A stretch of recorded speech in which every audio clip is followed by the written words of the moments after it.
អនុញ្ញាតជំរាបសួរពុកម៉ែបងប្អូនទាំងអស់គ្នាទាំងហើយខ្ញុំនឹងមកហាញពីរបៀបបត់ខមានតែមិនបត់ទេបងប្អូនអ៊ុតខោជើងវែងបាទហ្នឹងហើយការអ៊ុត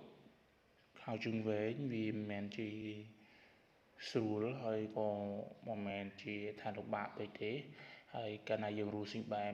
បោកគក់គឺយើងហត់នឹងប្រឈមជាមួយនឹងភ្ញៀវផងដែរហើយកាលណាយើងអ៊ុតតែយើងខុសអាចនឹងបញ្ហាជាមួយនឹងភ្ញៀវហើយអាចនឹងឆេះខោអាវភ្ញៀវអញ្ចឹងបងប្អូនអ៊ុតខោអាវនេះគឺមិនមែនជា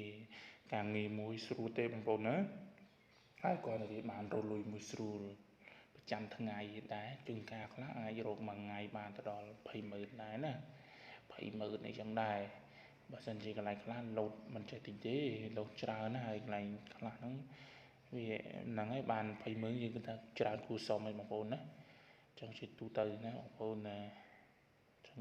អត់ប្រចាំដូចកន្លែងខ្ញុំតូចចឹងមួយថ្ងៃយ៉ាងហោចក៏បាន3-4,000ណាអត់បំផុតណាមិនមែនអត់ទេណាជួនកាលលោត10,000ដែរចឹងជំរាបសួរពុកម៉ែបងប្អូនទាំងអស់គ្នាចឹងរបៀបអ៊ុតខោ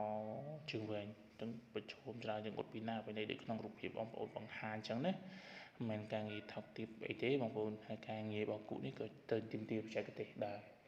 យើងត្រូវដឹងពីបច្ចេកទេសតិចនិចខ្លាំងណាស់មិនចេះថា